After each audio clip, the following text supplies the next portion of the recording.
Greetings. Vijñāna-bhairava-tantra, verse 71.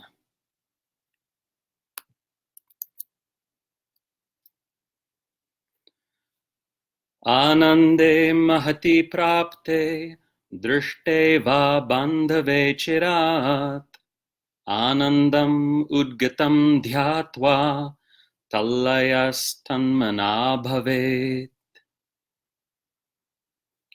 When you feel great joy, as when seeing a loved one after a long time, meditate on that joy as it slowly disappears.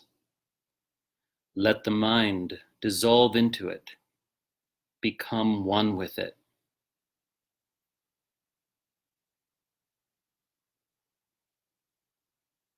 This verse is one of about 8-9 verses on bliss practices. We're in the cultivation of bliss section of the text, or rather the immersion into ānanda shakti, the inherent capacity for bliss within consciousness. So even though in these verses we take advantage of opportunities that arise in daily life, whether that's making love, whether that's embracing a friend or relative after a long time, and other such examples, the author of this text, the master who revealed this text, wants us to take those opportunities and then go deeper into the power or energy of bliss itself, the energy of joy that is actually inherent to consciousness itself. So even though the entry point might be an external event, this power of bliss is inherent to consciousness itself. And when we go into it, we experience something transcendental, for lack of a better word. We experience that inherent power of joy, which is actually always there as an innate capacity of awareness. So that's the teaching in this section of the text. And we see that teaching become even more clear as we approach the end of this section of the text. There's maybe 3 more verses. So here, my translation departs in a significant way from all the other translations out there. And this difference hinges on the word udgataṃ. Now, udgataṃ is one of those Sanskrit words that means something and its opposite. So there's actually quite a few Sanskrit words that in one context mean one thing, and in another context, the same word means the exact opposite. And this is a feature of Sanskrit that we don't find in many other languages. Certainly it's quite rare in English. And sometimes a word is used where the context doesn't dictate whether it's X or the opposite of X. And this is one of those cases. So all the other translators have gone with translating udgataṃ as arisen, okay, meditating on this joy that has arisen. But udgataṃ can also mean disappearing, fading away, going away. So why would I translate it that way when everyone else translates it the opposite way? Well, I'm looking at a bigger context, which is not only this text, but the text that positions itself as a sequel to this text, which many of you know because we already did a free course on it, and all those videos are already up on YouTube and Facebook. And that's the Swabodha Manjari, which explicitly positions itself as a sequel to the VBT. And in that text, we see over and over and over again this theme of immersing in and meditating on something that gently fades away. And that if we do that, we arrive at this kind of state of very tranquil consciousness that is nonetheless flavored by the quality or energy of that which has faded away. So, of course, we see in Swabodha Manjari the practice of meditating on the fading away of orgasm or orgasmic sensation and following it all the way until it completely fades, and then reposing in this exquisite silence and stillness that is nonetheless flavored with bliss. So it might not be the case that that is what's intended here. However, it seems to me that what the author of the text is enjoining is not that you see a loved one after some time. It doesn't actually have to be a long time. If you see cirāt, the word cirāt, could mean after a long time or just after some time that might feel like a long time. You see this loved one or this relative and you embrace them, and this joy burgeons in your heart or explodes in your body. And the practice is not that you right then say, I don't want to talk to you, I got to immerse in this bliss. You don't actually separate or dissociate from the experience as it's happening, right? That wouldn't be very tantric. Tantra is that yogic path which teaches non-dissociation, where one could say that all other versions of yoga that arose in South Asia do advocate for various forms of what we would now probably consider a kind of dissociation. So I would argue then that what this verse has in mind is that you have that experience of that reunion. And then instead of just moving on to the next thing, like, what are we going to eat? Or that instead you actually sit with that bliss and really immerse into it as it gets gentler and gentler. And that would be, I would argue, more in line with the ethos of this text and its sequel. So,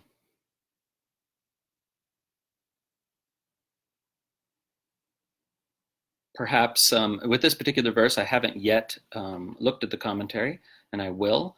And perhaps the commentator has an opinion about how to take this word udgataṃ.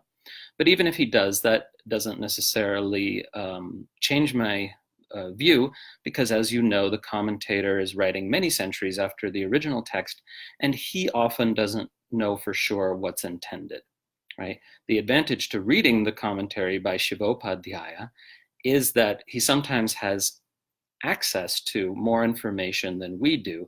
He had access to a living tradition which had contracted by his time, approximately 16th, 17th century. It had certainly contracted, but still, he sometimes has access to more information about these practices than we do. But other times, this verse is not one of them, but other times we actually have access to information about these practices that he did not. How could that be?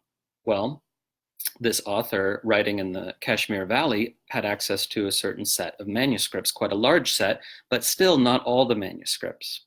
And some of the manuscripts that didn't survive to his time in the Kashmir Valley did survive all the way down to the present day in the Kathmandu Valley of Nepal, and sometimes some other places too, such as Kerala.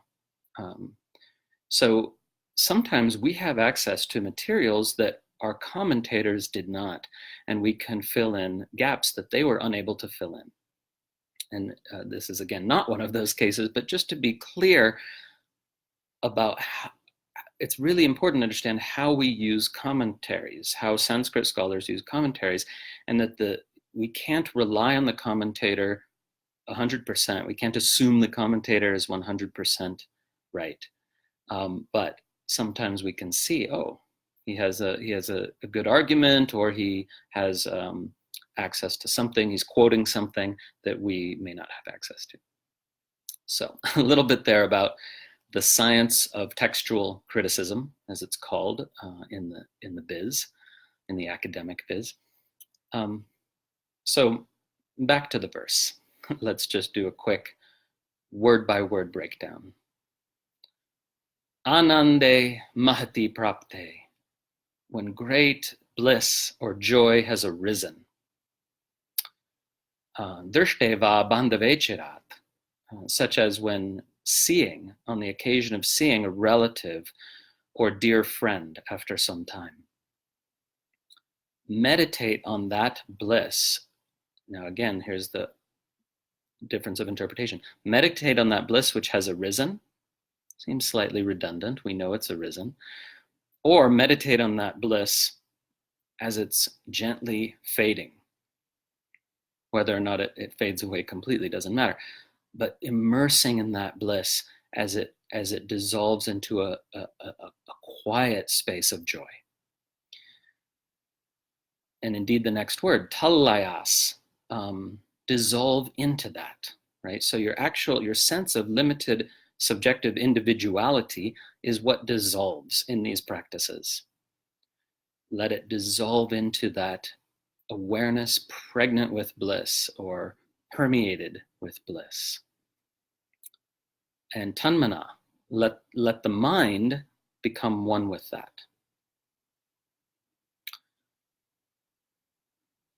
So that's the verse. It's quite simple.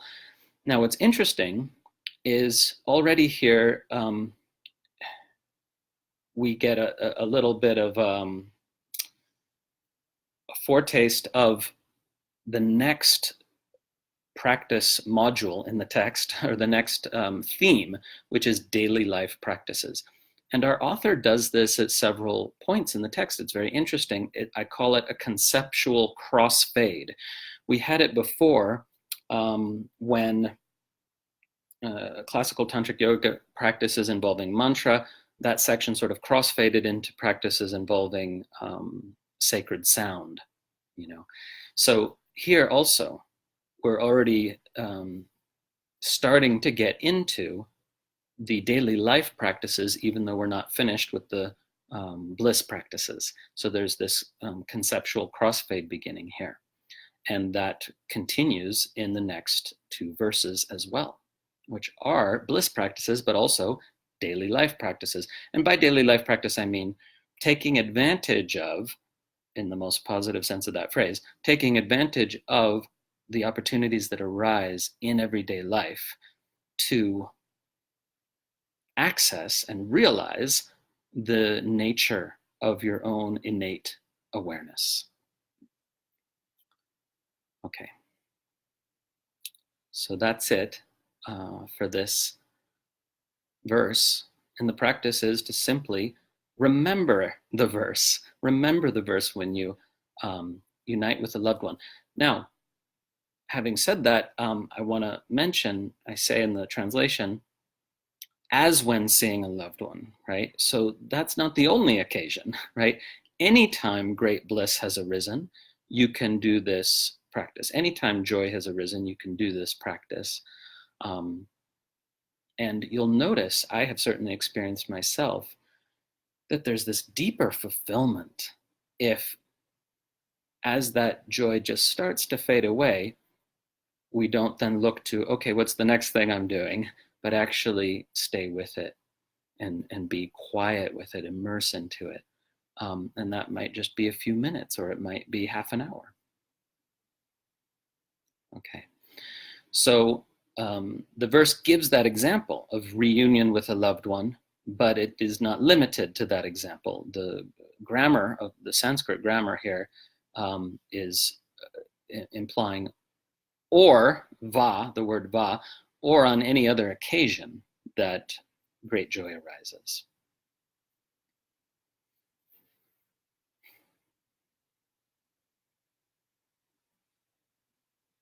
Om.